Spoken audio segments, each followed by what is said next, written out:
All right, Dad. Happy Friday. You ready? I think so. All right. Look at that Yeah, I think enthusiasm. I might actually be healthy this time. So, Okay, good.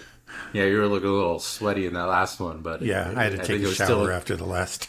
it was still a good episode. Yeah. Okay, well, just to start things off, I'm going to throw you a curveball, something that is not geopolitics, that Oh, I'm sure you haven't really been giving much attention to, but I think it's a serious issue in the United States, and as a new father, it's something that Ginger and I have been thinking about a bit. It's just these school shootings. They seem to keep oh, on happening. There was another one that just happened in Georgia, right. just, 3 hours or so from us.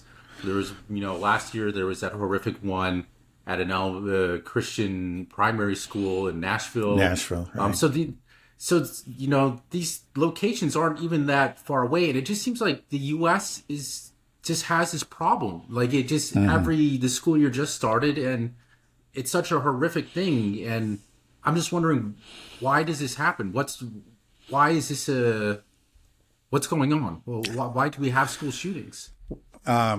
Well, if you're on the left in the U.S., you say it's guns. It's the easy availability of guns, and I don't think you can. I know that all my good right wing friends who love their guns. My apologies to them.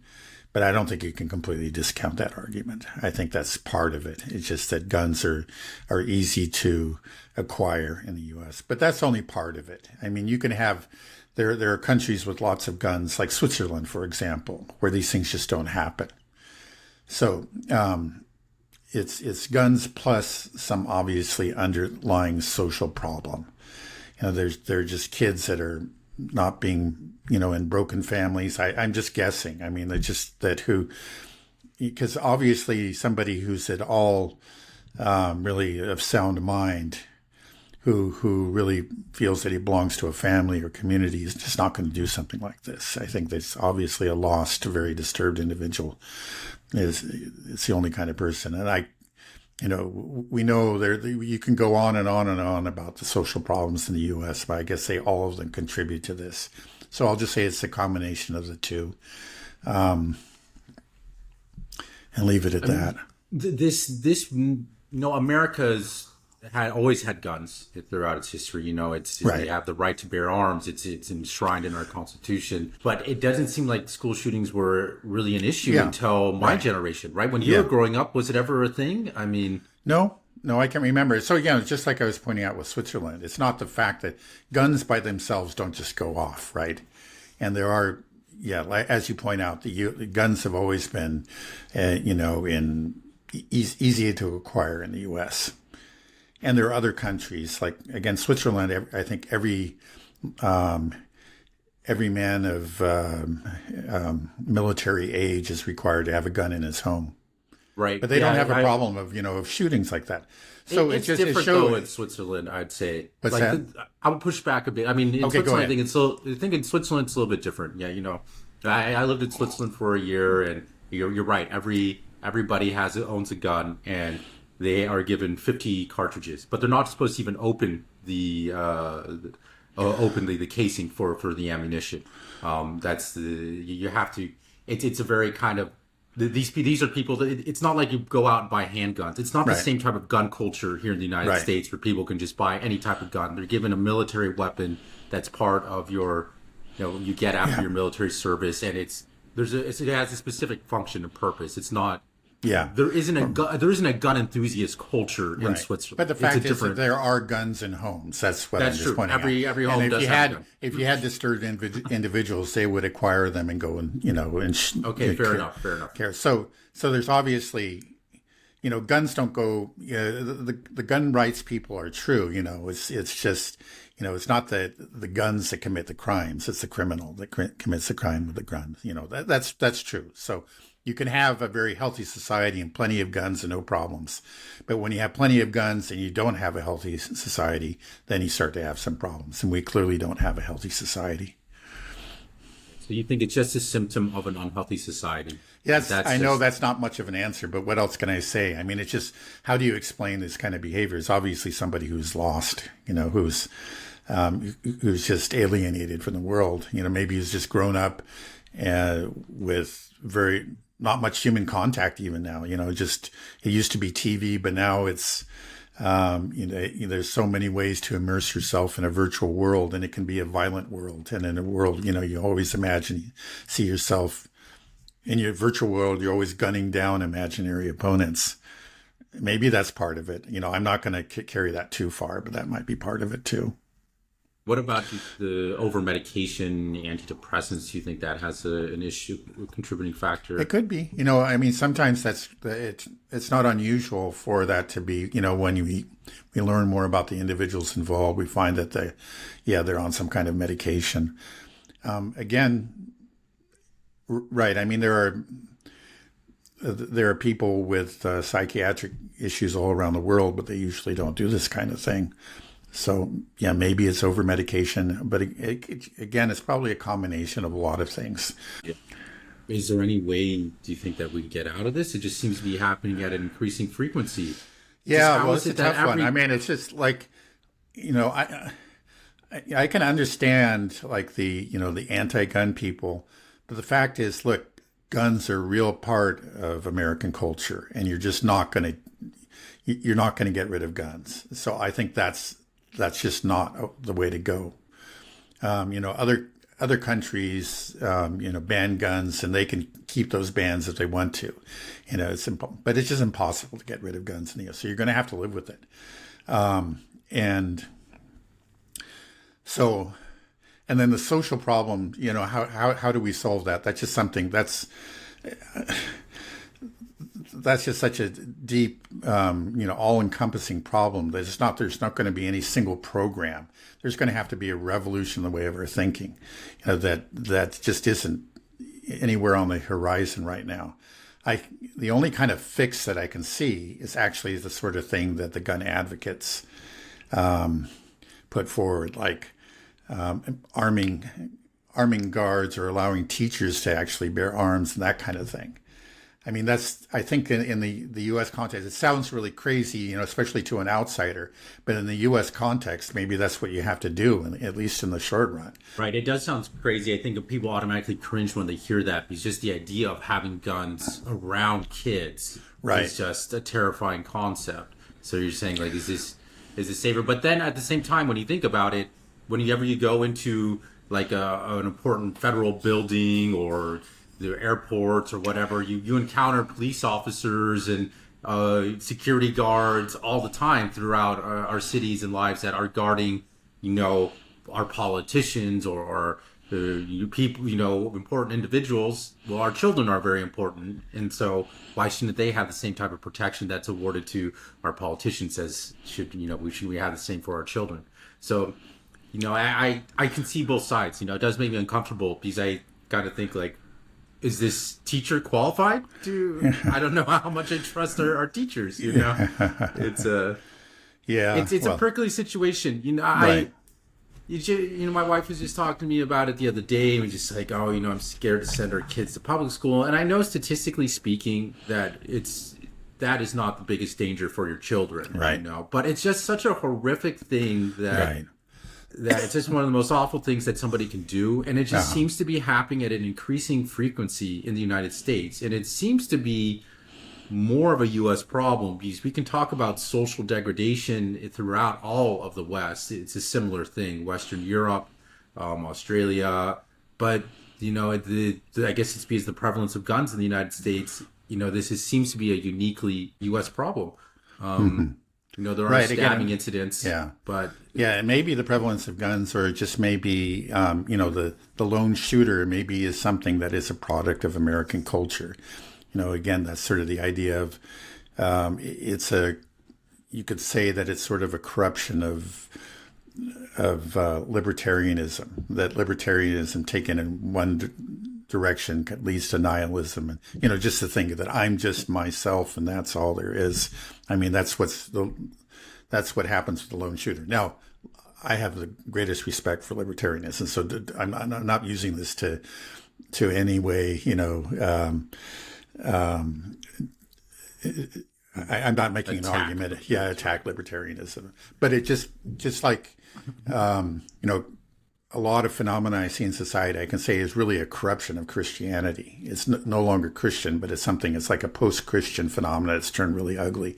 I think it's sort of like a post-libertarian phenomenon. It could be part of it. It's something that affects American culture in particular, that we tend to produce lone shooters more than other countries.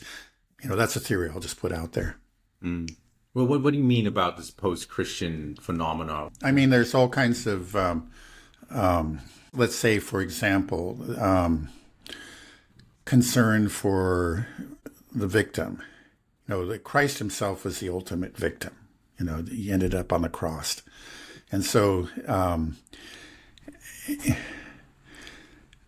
and also in general for concern, compassion for the least in society, for those of lower social status. These are some things that come out of Christianity that are actually, very much a part of the Christian way of looking at things, the Christian way of life.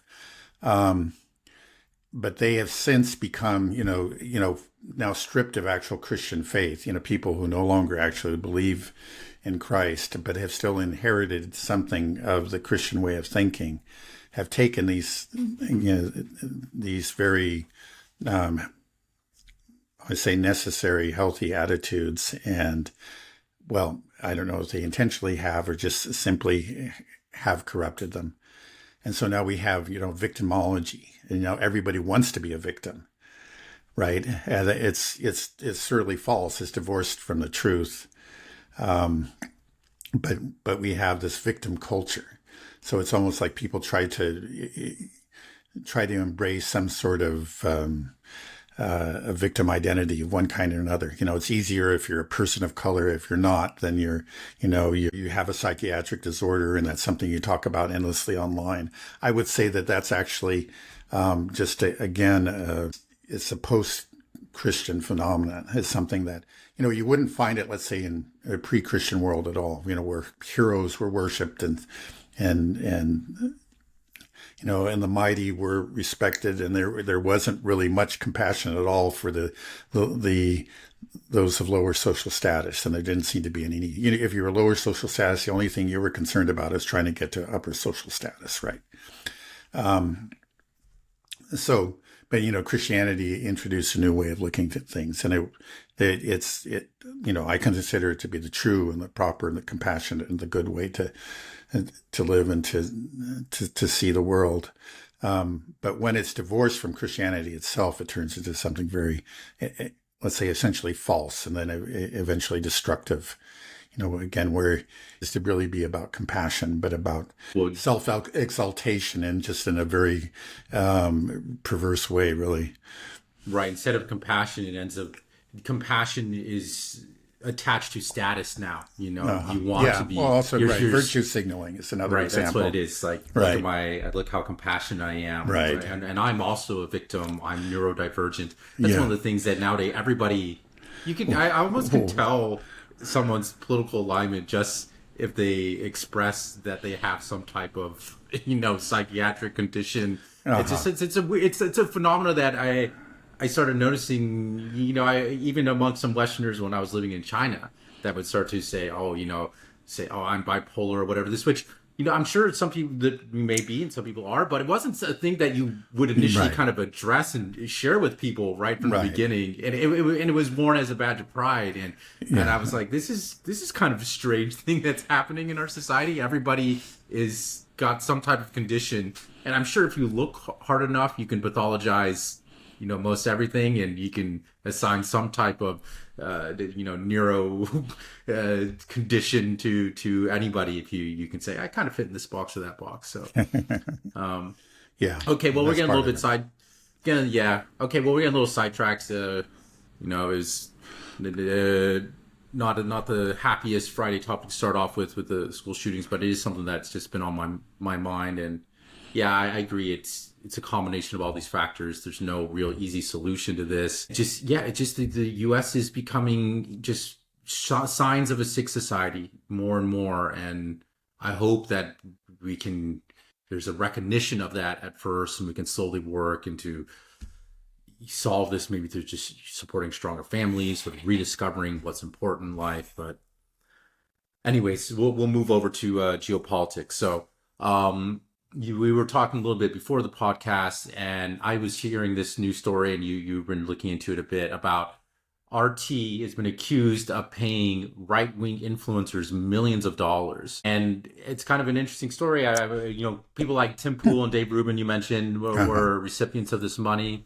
My initial reaction when I hear this is the thing. Every time I hear a story, I'm like, is this true? What's real? Because I feel like they're trying to frame this whole Russia's interfering in our election again in some way. And this is here an example.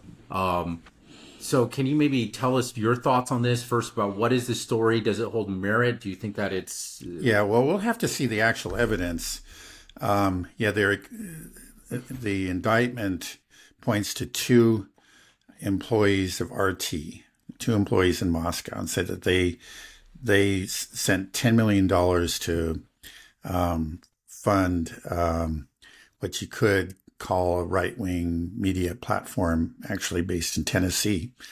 And it was, this platform, I guess, signed up a few pretty big names like Dave Rubin, Tim Pool. I certainly had heard of both of those guys and occasionally read some things by them. And then Benny Johnson, that's somebody I hadn't heard of, but he's been around and apparently, has kind of traveled through the right-wing media sphere, was with National Review for a while. Now, the first thing I'm struck is that none of these people are in any way, pro-Russian. And nor are they particularly radical. They're just kind of part of the right-wing media space. And, maybe they're a little bit, they could, like Dave Rubin, I don't see why he couldn't appear on Fox News and Tim Pool. Again, I guess if you dig hard enough, there's something that he said that was supposed to be very, very shocking or whatever. But actually, there really doesn't seem to be much. He's a fairly typical, again, right-wing media person. I wouldn't even call him like a part of say any of them as part of the dissident right. So, the first question is, why would RT be doing this? Again, these aren't pro-Russian individuals, and nobody's even claiming that they are. I'll just read briefly, what was in the charges. Okay, many of the videos published by U.S. Company One, that's the media platform in Tennessee, contain commentary on events and issues in the United States, such as immigration, inflation, and other topics related to domestic and foreign policy. Okay, well, so in other words, it's just a news platform. And then it goes on. While the views expressed in the videos are not uniform, subject matter and content of the videos are often consistent. The government of Russia's interest in amplifying U.S. domestic divisions in order to weaken U.S. opposition to core government of Russia interests, such as its ongoing war in Ukraine. Now, first of all, this is the first part is so vague and broad. They're not saying anything. Okay, they admit that the views are not uniform, and that the subject and matter. Okay, then they say the subject matter and content of the videos are often consistent. Okay, often consistent. Again, it's just like, okay, well, somebody often expresses an opinion that might be consistent with what? They're not even saying like with the positions or the opinions of the Russian government. They're not even saying that. They're not even saying that they're consistent, often consistent with talking points, but with their interest in amplifying U.S. domestic divisions. So apparently they have. So we're saying in other words, they're saying that like if you give Dave Rubin a platform, he already has a platform. You're just giving him slightly widening, giving him a larger platform, an additional platform. Somehow you're amplifying divisions, Dave Rubin, Tim Pool. One thing, this is, first of all, I was struck by the fact that it's always people on the right that amplify divisions or are somehow guilty of being divisive. People on the left never are, no matter how radical they go. I mean, because again, it's the left that controls the establishment narrative. So, you start pushing, transgender ideology. That's not divisive. If you actually Not start going along with it is divisive. Yeah, right, exactly. That's the sort of thing. So anyway, I guess they're just guilty of being right wing, or vaguely, again, just sort of in a very banal kind of way of being sort of on the right side of the spectrum and that's it. And then, okay, so why would the Russian government want to support, kind of these mains rather, okay, not quite mainstream, but actually these days, I think you can even call them mainstream. Okay, they're not always on the news networks or anything, but so many people consume their news off of them. So, they have millions of, even this Benny Johnson character, I guess he has a YouTube channel and he has millions of. Oh, I lost you, Dad. All right. You're back. Okay, a few technical difficulties. All right. Okay, so you were talking about Benny Johnson and, how these guys are essentially mainstream media just from their reach. Yeah, so they all already have substantial reach.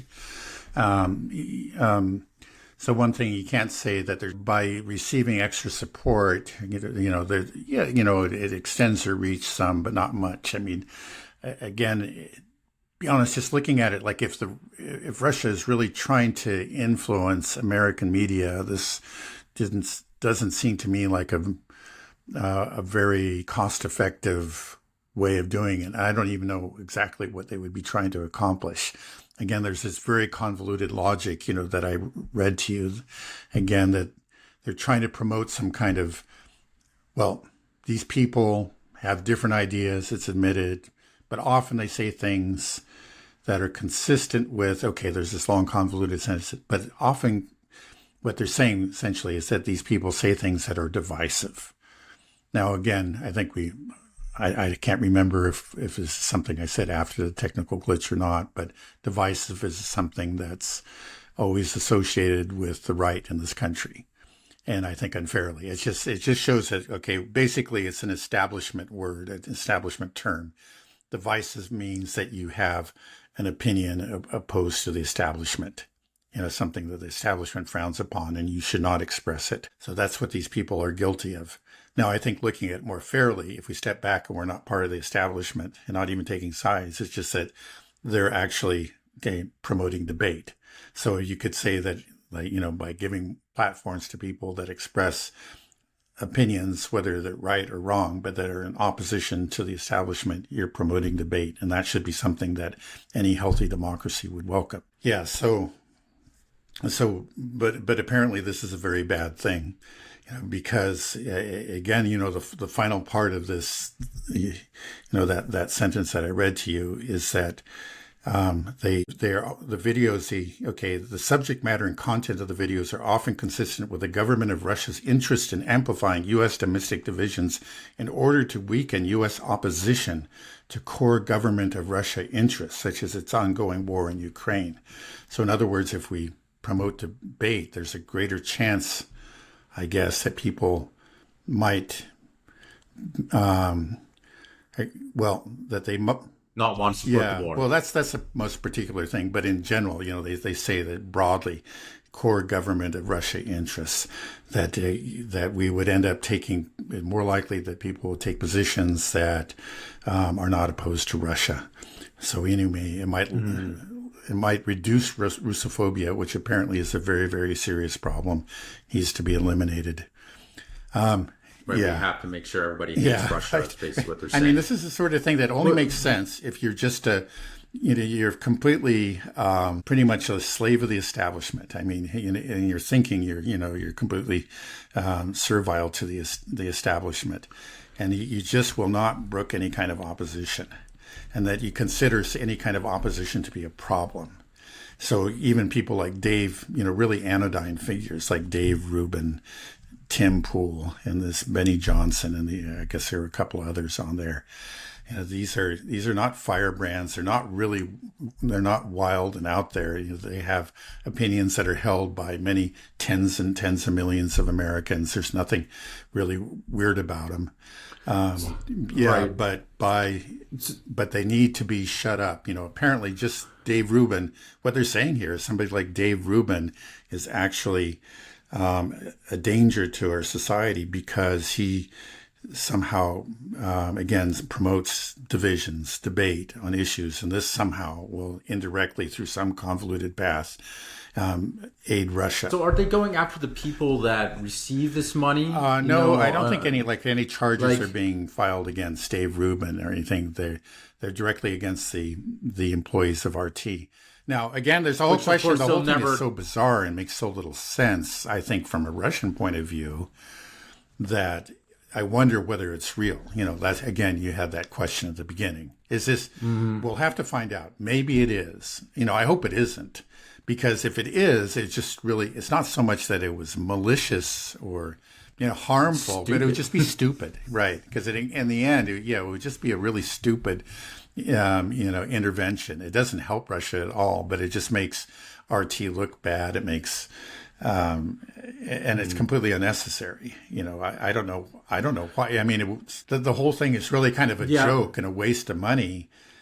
So I wonder if it really was something that RT was involved in, or if there maybe was some kind of setup involved. Maybe the details will come out later. Let's just wait and withhold our judgment at this point.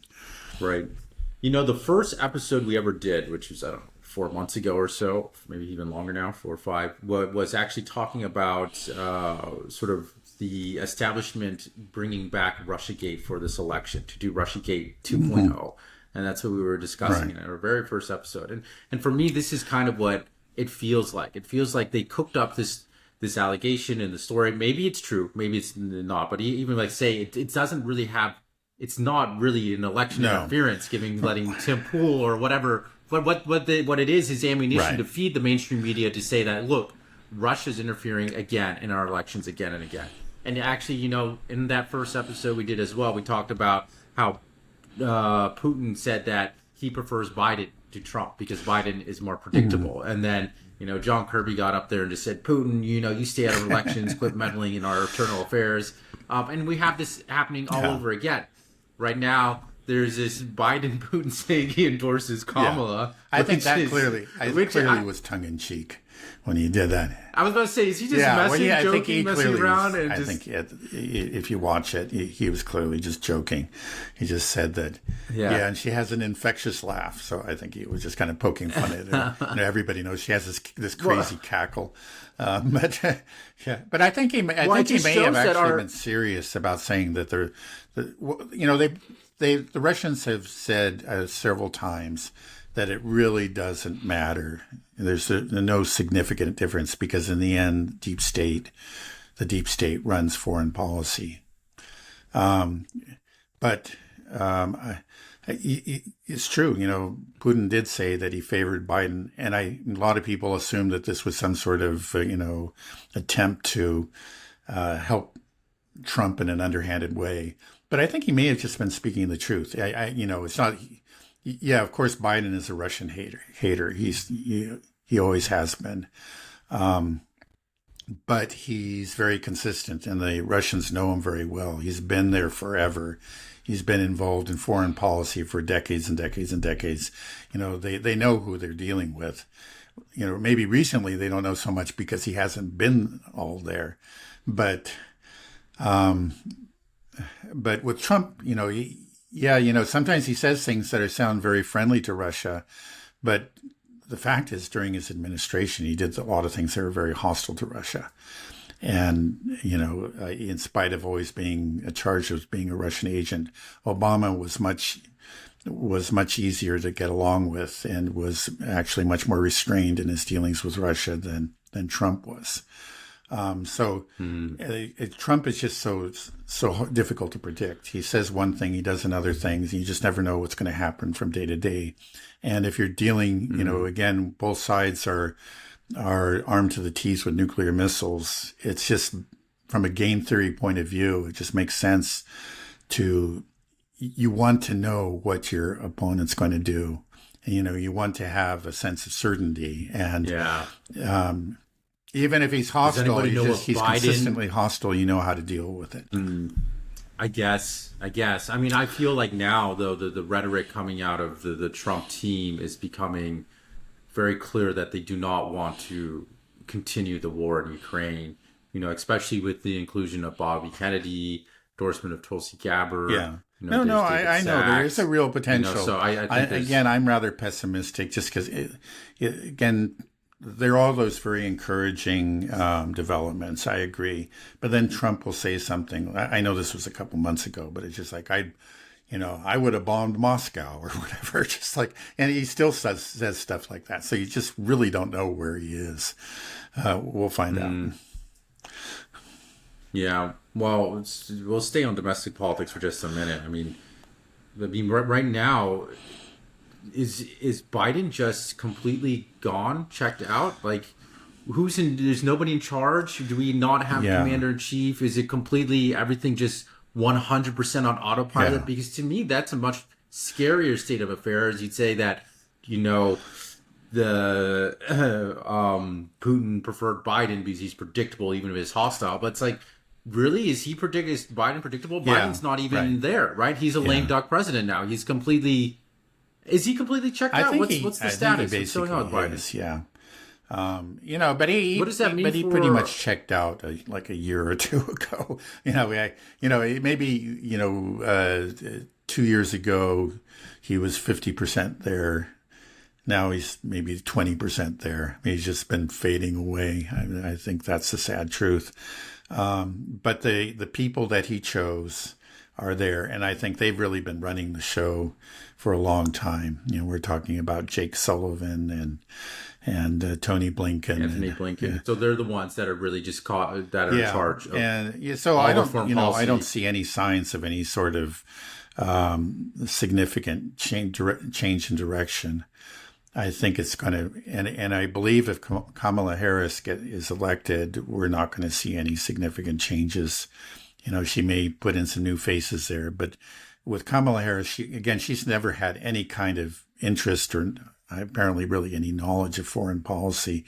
So it's just going to be the people around her, which are the people, it's just the DNC party elite. They're going to tell her who to pick, and it's going to be the same kind of people. There's not going to be any change. So do you think Kamala has had any input or influence in the foreign policy? Because really, has her role changed since she's become the nominee in terms of within the government? Right. Does she have any? I don't think she's having any impact whatsoever. I mean, she's going out there and just experiencing the joy. I think that's all she's doing right now. No.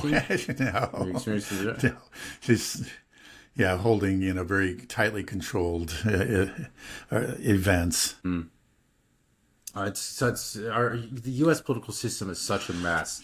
It's such a joke. We don't talk about it much on this podcast because we're focused on Russia, Ukraine, and Gaza and Israel. But it's hard to believe that this is what we're living through right now. Right, it is. I mean, really, again, if somebody made a movie about it, like even 20 years ago, people say, they would laugh at it, but it would just be it takes it too far. It's too absurd, a little bit exaggerated. It would be if they had just cut back on the excesses, it would have been even funnier or something. It's just because it becomes unbelievable. It really is unbelievable. Can you feed us any hopium on the future for the United States, or do you think that it's just we're on a path just for ultimate collapse and destruction, and we're going to have to rebuild out of the ashes? Is there any way to reform the government? Because I heard, for example, that Trump's elaborated on the role that Elon Musk might have in his administration, which would be sort of buys, efficiency within the government, sort of basically kind of reform and gut all this sort of fat that's probably 99% of our government. Let's be honest. I mean, I don't know how much is actually productive and actually benefiting the American people. It seems like a lot of just expenditure and lining pockets. So, like when he took over Twitter, he got rid of 75% of the staff, and it seemed like there was no issues running Twitter after that. Do you think that's what, if we do something extreme like that, is it even possible, and is it enough to turn the ship around? We have $35 trillion in debt. Pretty soon, in the way things are going, by the time in 10 years or so, 50 cents out of every dollar you're paying taxes is going just to finance the debt. That's no, that's it's clearly unsustainable. Yeah, I think we're like past the point of no return when it comes to fiscal reform. Okay, so no hope. Basically no hope, just ashes. Oh, so what does that mean? What does it mean when you say just ashes? I mean, because you said it just said we're going to have to build like out of the ashes or whatever. That's a right. I don't know. I don't know. See, that's the thing. It's just that you look on the other side, and I just see a black hole, or just it's chaos. Nobody knows, but I think that's. I know in the last program we're just talking about like the loss of identity. And I think that's actually, we really have gone, like there was an American identity, there was a British identity, so on and so forth. But a lot of these identities, again, there may be certain European identities that are retained. I can't speak for all these countries, but I think in a lot of countries, like namely especially in the Anglosphere, that we really have gone past the point of no return. And it's not simply a matter of immigration; that's part of it, but it's just a broader cultural malaise, and just a kind of a self-annihilating impulse somehow. That's, again, I think it's very hard to explain, but it's there, and it is done so much to erase our identities that I don't think we can really reestablish them. We can't go back and reconnect. There's just going to have to be some new identity on the other side, and I don't know what that other side is. So that's just identity. But the same thing with the fiscal situation, our political system. I think the whole thing has reached a crisis point and really has gone past the crisis, to a point where I think the crisis really can't be resolved. It's just going to have to fall apart and be rebuilt. It is falling apart, and it's going to have to be rebuilt. And I don't know who's going to do it. I don't believe it's going to be Elon Musk. One thing, Elon Musk has control over his own company, but he doesn't have, it's much more difficult. You always hear about this, like these, business candidates or whatever. They're going to go in and they're going to fix things just like they did in their own business. But they find that it's just, they don't have that kind of control when they get there. They have, first of all, the federal government is just huge and deeply entrenched with unionized. That's the one part of the American workforce that is still heavily unionized, and they are going to fight tooth and nail on so many different levels. From the lowliest employee all the way to the top, and you'll find that it's one thing you have to have. There's just not a button you can push just to eliminate this department. You're going to eliminate department. You're going to try to eliminate a department. And there's just going to be all kinds of forces unleashed against you within the media and, within the political elite itself. And you'll find that you can't do it. I mean, I remember Reagan went in saying that he was going to get rid of the Department of Education and the Department of Energy. He was going to abolish both. That was part of it. Those were his promises. It never happened. As these departments are established and they just never go. Occasionally they get cut back a little, and that's considered to be a great victory. And then under the next administration, they grow again and they continue to expand. I'm sorry, but I've just never seen, I've heard this rhetoric before and these promises, but I've never seen them actually carried through. Yeah.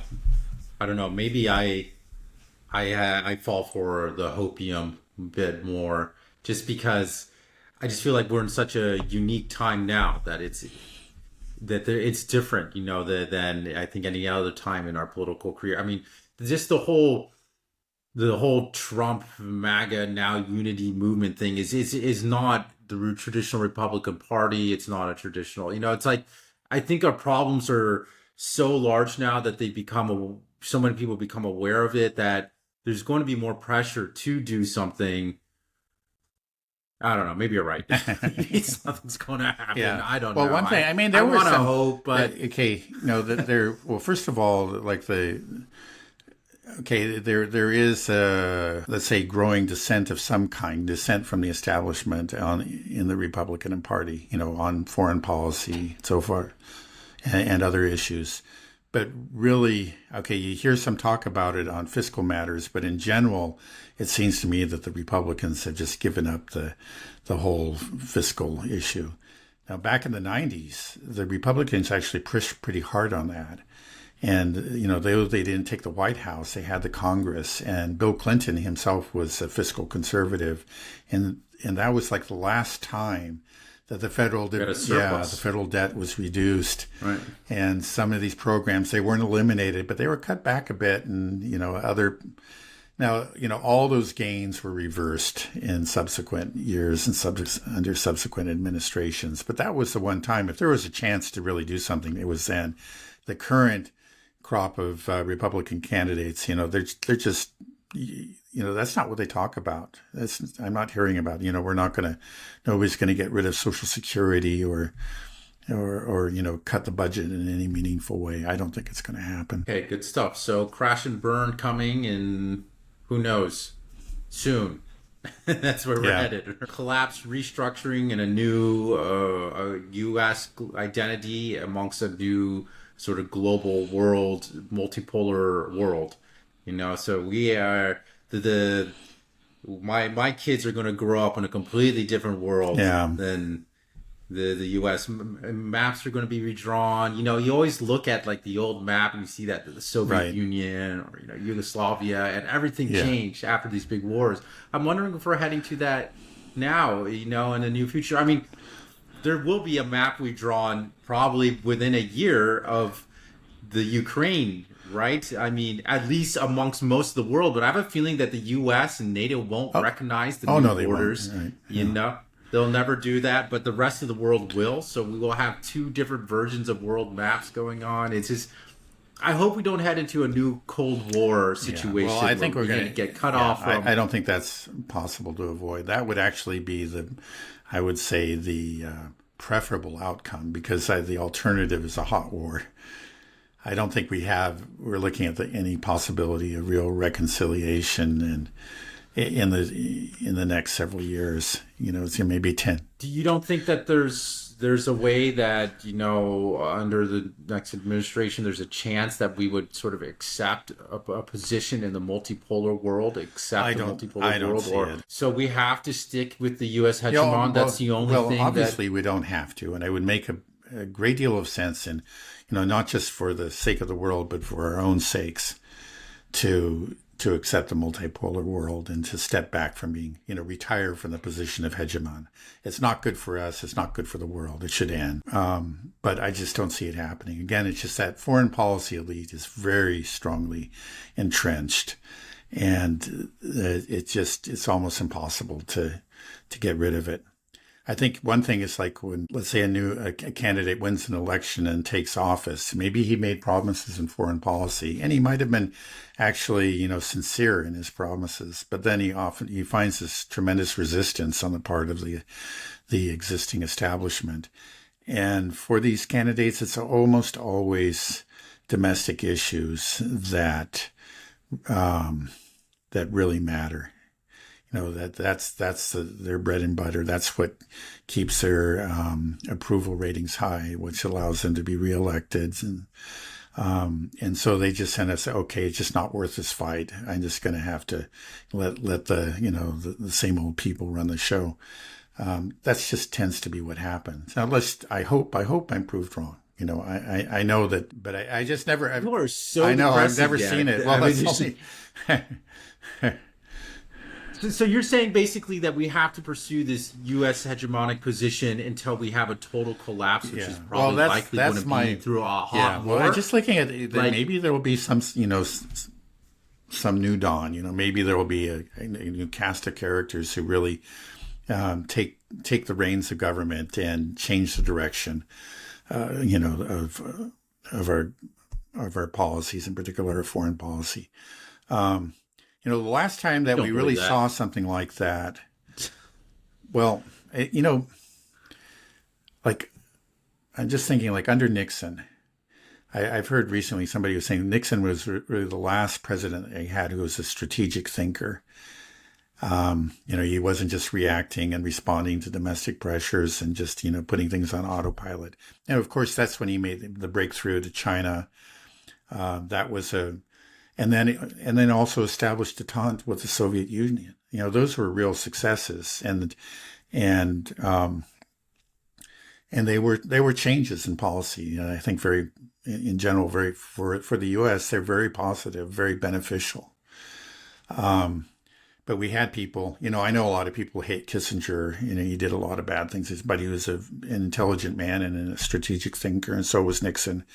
And they did manage to make these changes. Now, I just don't see anybody of that with that kind of character or vision. I just don't see anybody like that is going to capable of really, again, of changing the course of this ship, this super tanker that we're on.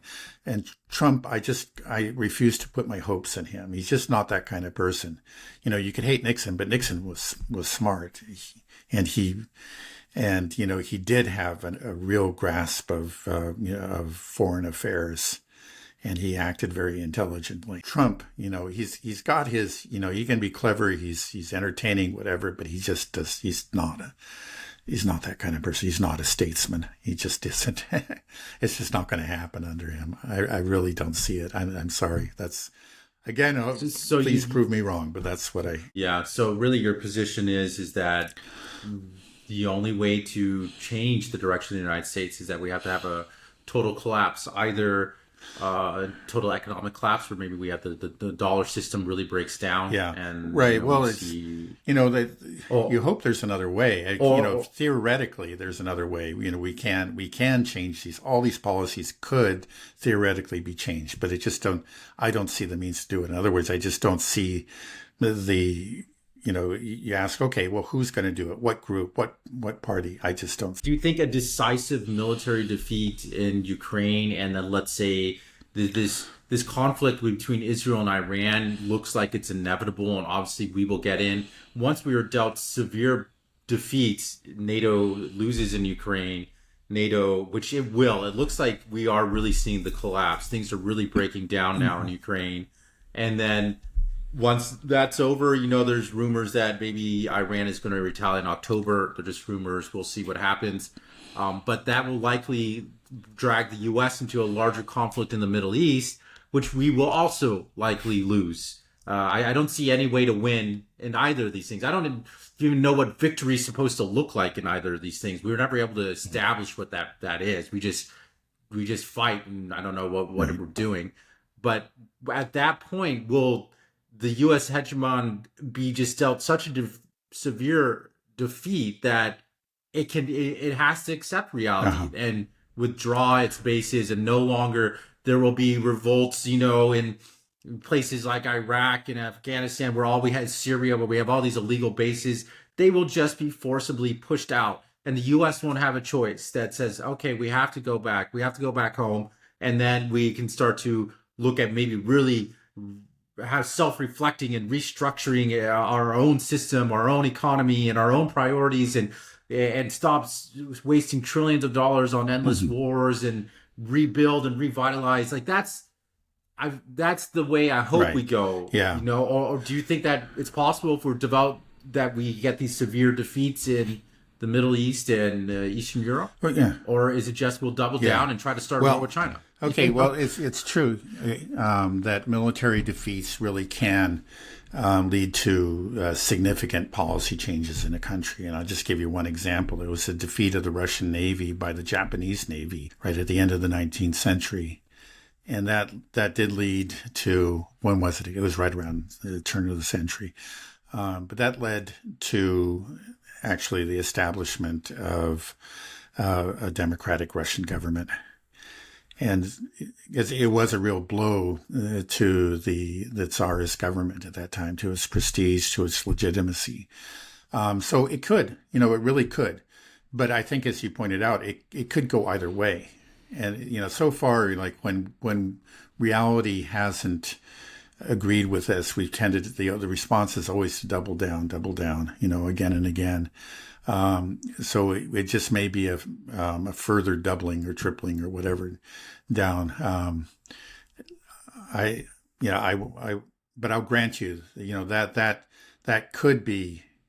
that could be a consequence of some kind of defeat, whether it's in the Middle East or in Ukraine. Now, again, it's just a lot of times it's how things are perceived. We'll see. The important thing is it's really recognized as a defeat. The U.S., I think the U.S. has been defeated in different ways already, but the U.S. spin machine has kept the American public from seeing that. But if something happens which really just can't be spun, that can't be covered up, and that could lead to a real shakeup and maybe a reassessment and maybe a change of direction.